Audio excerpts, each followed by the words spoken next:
¿Qué tal amigos? Bienvenidos a una nueva edición de Noticias del Agro. Soy Taitir Calderón y estoy aquí para acompañarles en un recorrido por las noticias que marcaron la agenda del sector agroproductivo esta semana.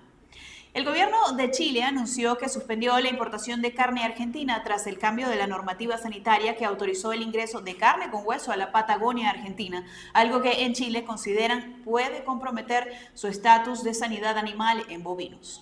Con esta medida, Chile deja de reconocer a la región patagónica de Argentina como libre de fiebre aftosa sin vacunación. Así lo deja ver la resolución del Servicio Agrícola y Ganadero del país austral. El pasado 7 de julio, el gobierno de Chile había comunicado que iba a aplicar esta medida restrictiva cuando anunció que no se planteaban cambios en la resolución que reglamentaba el tránsito de carne entre los dos países.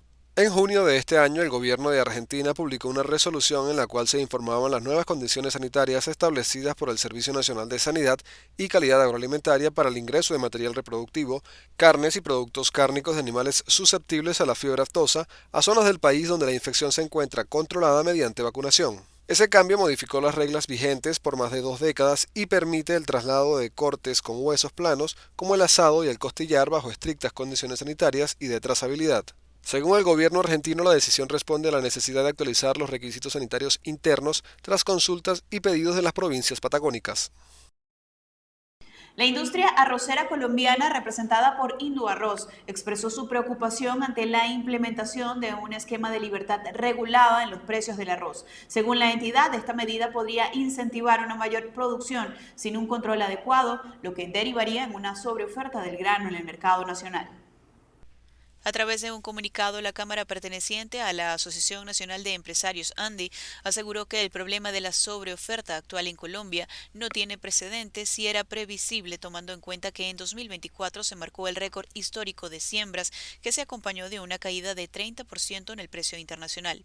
La resolución emitida por el Ministerio de Agricultura colombiano establece precios mínimos de compra hasta un 17% superiores al valor de mercado en algunos municipios. Los industriales advierten que la medida agrava la sobreoferta y que los precios de compra actuales están por encima de lo que debería pagarse con las tarifas del mercado actual.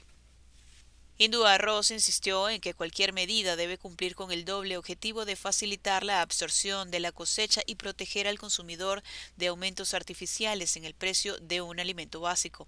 El gremio pidió al gobierno implementar políticas de ordenamiento productivo y monitoreo constante para evitar que la intervención genere desequilibrios duraderos en el sector. La industria del cacao brasileño alertó que exportar hacia Estados Unidos con el nuevo escenario arancelario es económicamente inviable. Desde el sector hicieron esta afirmación en vísperas de la entrada en vigor del arancel del 50% adicional a los bienes brasileños. Desde la Asociación Nacional de las Industrias Procesadoras de Cacao expresaron vía comunicado estar preocupados por la nueva tasa arancelaria que alcanza a los derivados del cacao producidos en Brasil. La asociación aglutina a 4 empresas responsables del 95% de la compra y molienda de cacao en Brasil. La economía estadounidense representa el segundo destino del cacao brasileño y responde por el 18% de las exportaciones del sector. Desde la entidad advierten que el nuevo esquema arancelario amenaza directamente la competitividad del rubro y pone en riesgo el funcionamiento de la industria nacional de procesamiento del cacao. La estructura productiva de la industria cacaotera depende en gran medida de la molienda de las almendras de cacao, cuyo principal subproducto es la manteca de cacao. Según el gremio, ese subproducto concentra casi el 100% de las exportaciones brasileñas de ese rubro. Consideran que el diálogo es el camino a seguir para superar este conflicto arancelario. En 2024, las exportaciones de derivados de cacao para el mercado estadounidense sumaron 72,7 millones de dólares, y en el primer semestre de este año los embarques a Estados Unidos ya alcanzaron los 64,8 millones de dólares. El precio internacional del azúcar cayó a su nivel más bajo en un mes, impulsado por una cosecha excepcional en Brasil y una demanda global debilitada. Los futuros del azúcar sin refinar en la bolsa de Nueva York descendieron hasta un 2%, cotizándose en 15,92 centavos de dólar por libra, el valor más bajo registrado desde el pasado 13 de julio. Según analistas del mercado de materias primas, la caída responde principalmente al aumento de la producción en Brasil, el mayor productor y exportador mundial de azúcar. Los ingenios brasileños han intensificado la fabricación de azúcar en detrimento del etanol debido a la baja rentabilidad de este último producto. La zafra 2025-2026 en la región centro-sur del país ha superado las expectativas, generando una sobreoferta que presiona los precios a la baja. Un informe de la consultora agrícola Data Agro señala que la producción brasileña está siendo más agresiva de lo previsto, incluso con algunos problemas de calidad en la caña. A esta situación se suma una demanda internacional débil. Fuera de China y algunas regiones de Oriente Medio, el interés por el azúcar en el mercado spot se mantiene limitado. Además, la caída en los precios del petróleo ha reducido el atractivo del etanol, lo que ha llevado a los productores a volcarse aún más hacia el azúcar. Momento de establecer una pausa, ya volvemos con más del resumen semanal de Noticias del Agro. Estamos de vuelta con el resumen semanal de Noticias del Agro. Avanzamos con las informaciones. La Cámara Nacional de Agricultura y Agroindustria de Costa Rica advirtió que el aumento del arancel del 10 al 15% impuesto por Estados Unidos a los bienes costarricenses exportados a ese país golpearán al sector agro de la nación centroamericana. Veamos. El sector indicó que acumulan más de 7 meses en negativo, de acuerdo con el índice mensual de actividad económica, y afirman que la situación podría empeorar tras la decisión de Estados Unidos de aumentar el arancel de los bienes que Costa Rica exporta a ese país. Desde el gremio afirman que este arancel es inesperado y decepcionante, pues subrayan que la relación comercial entre ambos países ha sido sólida y constructiva. Mencionaron que desde el Ministerio de Comercio Exterior se aseguraba que las negociaciones iban por buen pie. Sin embargo, enfatizaron que Costa Rica ha cedido en múltiples ocasiones ante las exigencias de Estados Unidos con la esperanza de mantener condiciones favorables de acceso a mercados. Sin embargo, cuestionan que este nuevo golpe demuestra que tales concesiones se dieron en muchos casos a cambio de nada. El presidente de Estados Unidos, Donald Trump, firmó un decreto que impone aranceles más altos a decenas de países con los que Estados Unidos estima tener un déficit comercial. Algunos de los países afectados en la región son Costa Rica, Bolivia, Ecuador, entre otros. La red de sistemas de alerta temprana contra el hambre alertó que la disminución de lluvias y altas temperaturas podría afectar zonas de cultivo en El Salvador. Ante el anuncio, los gremios locales prevén que los cultivos de grano sean los más afectados.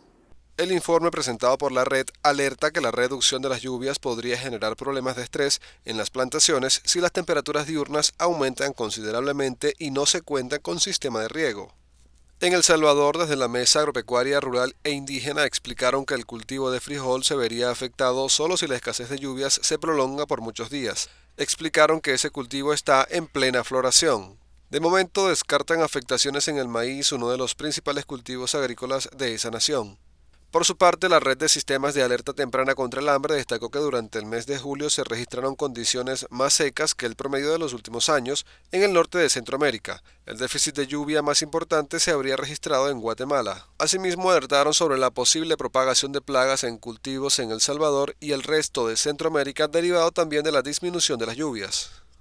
Los productores del agro argentino recibieron en días recientes la buena noticia de una baja en los aranceles que el Estado recauda de las exportaciones. Sin embargo, alertan que los costos se mantienen altos y piden más reformas al gobierno nacional. Productores y agroexportadores argentinos argumentan que los altos costos internos dificultan el buen desempeño de la actividad económica. Hacen énfasis en cómo se ve afectada su competitividad en el exterior. Estamos pasando un momento de ajuste, te diré, con Argentina tiene un poco los costos más altos que nuestros competidores, entonces eso nos complica un poco a la hora de competir con precios. Tras el reciente anuncio gubernamental que baja las tasas arancelarias de los principales rubros agrícolas de exportación del país sudamericano, los productores apoyaron la medida, pero consideran que se debe hacer más por el agro. Seguir en el camino que empezó. O sea, yo no digo que vaya a ser ya porque el contexto social no lo admite, ¿no? Primero, el estabilizar la economía es más importante. Hasta el momento, el gobierno de Argentina se ha enfocado, en más de un año de gestión, en estabilizar la economía de ese país, basado principalmente en lograr superávit fiscal, mientras el principal sector exportador espera por un plan de reformas que alivie la presión fiscal actual. Los principales exportadores de trigo, incluidos Rusia, Estados Unidos y la Unión Europea, están exportando granos a un ritmo mínimo, a pesar de que la producción global para 2025 se perfila como una de las más altas de la historia. Los detalles a continuación. Según datos recientes de la FAO, la producción mundial de trigo en 2025 alcanzará los 805 millones de toneladas, un incremento del 0,9% respecto al año anterior. Sin embargo, este aumento no se ha traducido en un mayor dinamismo comercial. En Rusia, las exportaciones se han ralentizado durante julio y los agricultores han vendido 7,9 millones de toneladas en el primer trimestre del año, frente a los 10,7 millones del mismo periodo en 2024. A pesar de que el arancel de exportación se ha reducido a cero, los productores enfrentan márgenes estrechos y una demanda internacional más cautelosa. En Estados Unidos, los futuros del trigo en la bolsa de Chicago han caído a 5,6 dólares por bushel, su nivel más bajo en 5 años. Aunque las ventas netas de exportación se mantienen en niveles aceptables, la presión de una cosecha abundante y los bajos precios del maíz están afectando la competitividad del trigo estadounidense. La Unión Europea, por su parte, enfrenta presiones internas para limitar las importaciones de trigo ucraniano, lo que ha generado fricciones en el mercado regional. Aunque las condiciones climáticas han mejorado en el sur del continente, el norte sigue afectado por sequía y temperaturas extremas. Analistas del sector advierten que si bien la producción es sólida, el desequilibrio entre oferta y demanda podría generar acumulación de inventarios y presionar aún más los precios. En este contexto, los países exportadores deberán ajustar estrategias para mantener su posición en el mercado global. Finalizamos esta emisión de Noticias del Agro, pero recuerde que seguimos conectados con ustedes en nuestras redes sociales. No olviden seguirnos en Instagram, @agrotendencia, en YouTube, Agrotendencia TV y en TikTok, agrotendencia.tv, donde diariamente compartimos información actualizada. Gracias en nombre de todo el equipo por su sintonía.